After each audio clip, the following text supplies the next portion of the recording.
My wife's affair partner came to my house to threaten me, smirking like he held all the power. But 30 minutes later, police were at his door and he was begging for mercy. I, 34M, found out about my wife's affair 3 months ago, but I didn't confront her right away. On a Tuesday evening, she forgot to sign out of our shared email on the home computer. I wasn't looking through her messages. I was checking my own inbox when her screen appeared. The subject line, "Can't wait to see you tomorrow," stood out, and against my better judgment, I opened it. The conversation went back 8 months. 8 months of excuses, late nights at work, sudden girls' nights, and supposed business trips. The man she was seeing worked at her marketing firm, was recently divorced, and seemed more than comfortable pursuing a married woman. The messages were brutally specific about me. How boring I was, how predictable, how she stayed for the mortgage and the lifestyle. Instead of exploding, I did what my training as a security consultant had etched into me long ago. I started documenting everything. I took screenshots, saved dates, and began building a file. I hired a private investigator to corroborate what I had found and to secure admissible evidence. I quietly consulted a divorce attorney, opened a separate bank account, and began protecting my finances.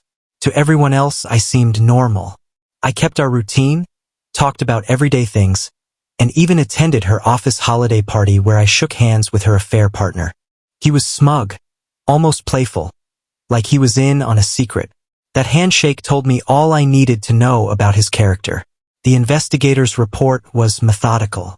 He had a pattern, affairs with unavailable women, a taste for the chase, and a reputation that would be useful later. I was preparing for the divorce quietly, gathering proof and protecting assets, waiting for the right moment to move. Everything changed last Friday afternoon when I was in my home office and heard aggressive knocking at the front door. Through the window, I saw him on the porch, face red, clearly agitated. When I opened the door, he immediately began yelling that I was sabotaging his relationship with my wife. Apparently, she had told him I was getting suspicious, which was news to me because I hadn't altered my behavior at all. He stepped forward, invading my space, and began making threats, saying he knew where I worked, what car I drove, and that he had friends who could make my life difficult if I didn't back off. He smiled that condescending smile, assuming I was the type who would fold under pressure.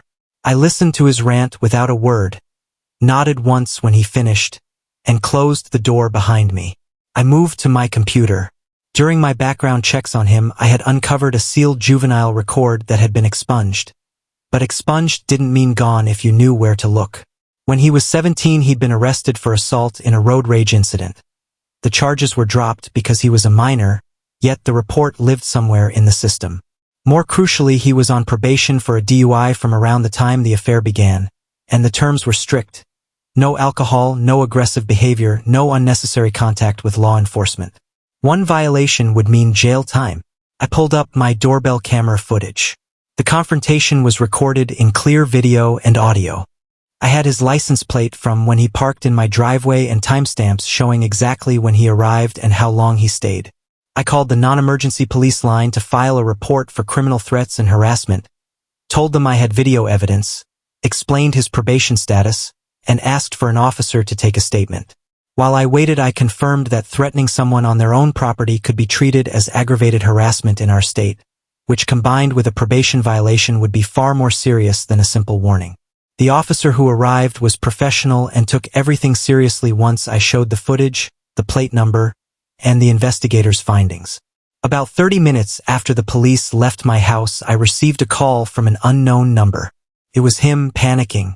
He said he had been arrested at his apartment, that his probation officer was involved, and that he was facing jail time. The threatening man on my porch had become someone begging for mercy on his one phone call from the station. He used that call to plead with me to drop the complaint. I heard everything he said, let him finish, then told him actions have consequences before hanging up.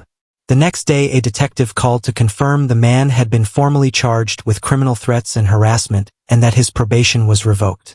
He faced several months in jail for the violation and the new charges.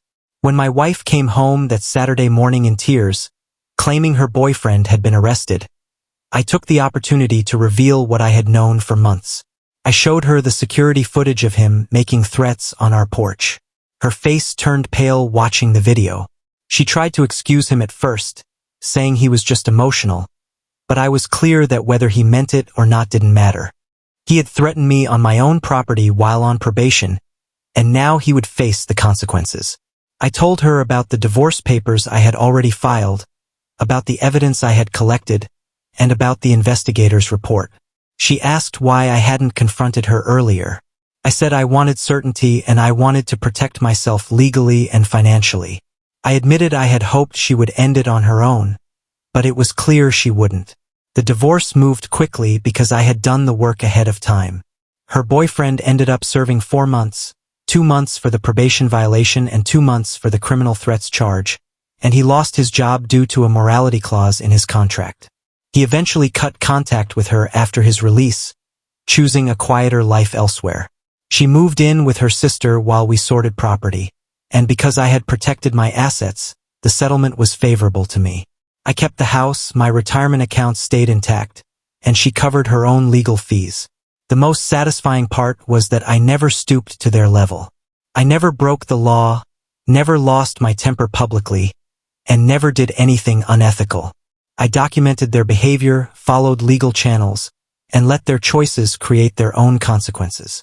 6 months after the divorce was finalized, I'm doing better than I have in years. The marriage had been broken long before the affair, and losing it freed me to start over.